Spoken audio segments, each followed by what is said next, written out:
Hello and welcome to Growing with the Roses. I am Abby Rose and welcome to our homestead. Particularly, welcome to our chicken house. So we're hanging out in the chicken house today because we are going to be talking all about how we doubled our flock of free-range chickens without buying a single new chick.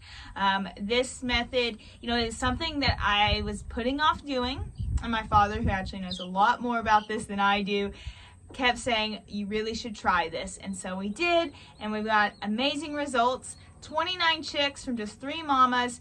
We started off with only 16 chickens, so yeah, more than doubled our flock, and we are so excited. So let's dive right in. To get started, I want to talk a little bit more about our flock of chickens and also tell you what issue we were facing that made us decide to completely change how we were hatching out chicks. So our flock of chickens are a mix between game and banty chickens. That means that they are really hardy, they survive well, which is great since ours are free range, and they also are really broody, which means they love to sit, and they also lay a lot of eggs. This particular flock of birds has not had any outside input, like no new chickens were added for the last 20 years probably. They were around when I was just a little girl growing up. They were on our homestead and they have stayed alive all these years. They actually were featured in the Idiot's Guide for Raising Chickens. I'll put a link to that below. It's a great book if you're getting started with raising chickens. There's also a chapter on free range chickens and it includes this flock. So we captured 16 chickens from my dad's old homestead back in March, and we brought them here. We locked them in this chicken house so that they kind of could get a home base established. They stayed in here for probably 3 or 4 days. We fed them in here, and then we opened the door, and now they've been free range ever since. They sleep up in trees. They do come back in here to lay their eggs, which is wonderful because we can find them. All right, so that gets us to our issue. Where your chicken lays their eggs is also where they're going to sit. You want them to lay eggs in the nesting box because you can find them. But if they sit in the nesting box, there are issues with them staying on the right nest. And if they don't stay on the right nest, then they won't consistently sit on the eggs they need to, and those eggs will go bad. So that's the trouble we were facing. We were finding that hens would be sitting for their whole 21 days, and they might have 8 to 10 eggs under them, and they would only end up walking out with 1 or 2 live chicks. And that might be okay if I wasn't really worried about increasing our flock, but since we only started with 16 chickens, we really wanted to increase them. So that was not working for us. So what we ended up deciding to do was use an incubator. That would solve our problems of the eggs going bad and not having a good hatch percentage. So we looked online, did a lot of research, and a name that kept coming back for being a reputable brand was Berncia. I think that's how you pronounce it. It's on Amazon. They also have their own store. I will link the Amazon item below. It is the one that we ordered and it has worked wonderfully. So why we chose this brand, great ratings on Amazon. So it was a hard shell, not the styrofoam, so it will last forever. It has an external source of adding water, which is nice, so you don't have to lift it, open it up every time you need to add water for humidity.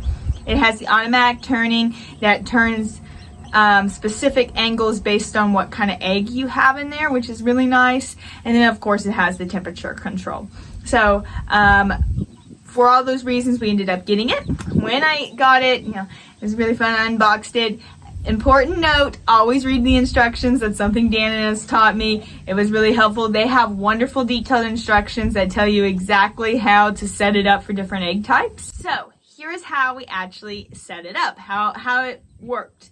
We had 4 different hens sitting at the time. We actually ended up with just 3 hens sitting, 1 gave up. Sometimes hens will just sit on fake eggs, like golf balls or wooden eggs. I was worried that they would maybe lose So sometimes you can tell if the egg is good or not under them. So I thought it'd be better for them to sit on real eggs. So I gave each of the hens 3 or 4 eggs. I made sure to label them. I wrote a little S on them because other hens come and lay on top of them or take over their nest. And I want to take out the eggs that were just laid, and I want to know which ones are which. So make sure to label them. That's so important. So I gave each hen 3 eggs, and then the next few days I collected the eggs and put them directly in the incubator. Some people say to collect them and like keep them at like room temperature and collect them all together and then put them all together in the incubator. They say they won't start developing before they get that warm. However, I was worried about the success rate, so what I did was I went ahead and put them in the incubator the day I gathered them. And I labeled them. So September 2nd, I labeled them 9-2, and then so on and so forth. I gathered them over 4 days, so there was only one 9-6 egg. We just had one spot left. Anyway, so I added the eggs to the incubator every day, and I labeled them so I knew when they'd be ready to hatch. We didn't just incubate the eggs and then raise them in a little box and turn them loose. One thing we really wanted was for our hens to raise these chicks. They have learned so much from so many generations of surviving. So it was really important that we wait to do this until we actually had hens sitting. And then we used the eggs that they actually laid. So we had the exact same flock, and the mothers can now teach the chicks. All we did was help with the process of them actually sitting on the eggs and the eggs actually hatching. All right, now let's talk, how did it actually work out? So, always my favorite time when eggs start hatching. The eggs under the hens started to hatch first. So what we did was we took all of the eggs that were originally under the hens and we put it under one hen. And then I gave a couple new eggs to the other hens. Actually, that is how I went from 4 hens to just 3, because I think one hen got sad and gave up because she thought she was about to have chicks. I don't know if I will do it different next time or not. So the thing is you can't have those eggs hatch, or the hens will get off the nest with just 2 chicks. Or 3 chicks, however many eggs you had. The reason I gave them all to one hen is so that she would go ahead and get her like 9 chicks.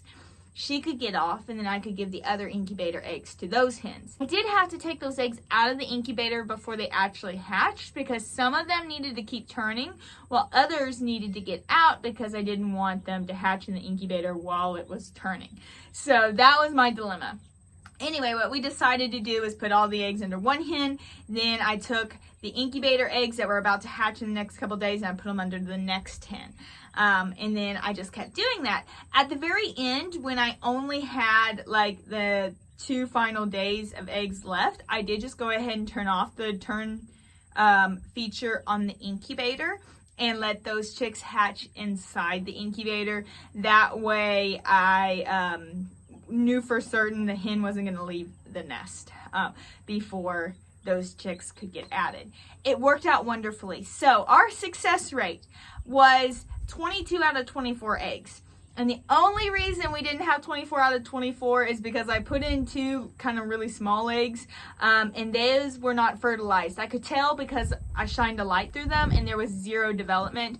I just messed up. I shouldn't have put in baby eggs. But there was like pretty much, I would say, not counting those 2 eggs that it was my fault. I shouldn't have put those in. We pretty much had a 100% success rate for the eggs. So with all 22 eggs that we got from the incubator, plus the eggs under each of the hens, which did not have a 100% success rate, we have 29 chicks. That has more than doubled our flock, and we are so happy about it. So before we close off this video, I want to give you a few general tips for having a successful hatch.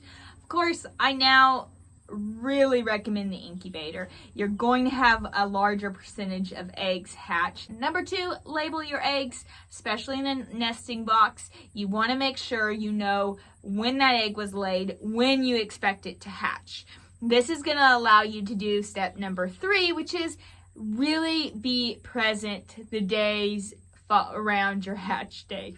Excuse me. So the hatch days are so important. The hen is just getting chicks. Sometimes hens get off the nesting box with only like 2 chicks because those 2 chicks are ready to go, but their other 3 or 4 chicks are not. And you do not want those little baby chicks dying because their mother left. So be really present the day or the days of hatching. Number 4 tip is use full grown eggs. Okay, so I messed that one up myself. I don't know if you do have other chicks. So we had spring chicks, and so we have little eggs.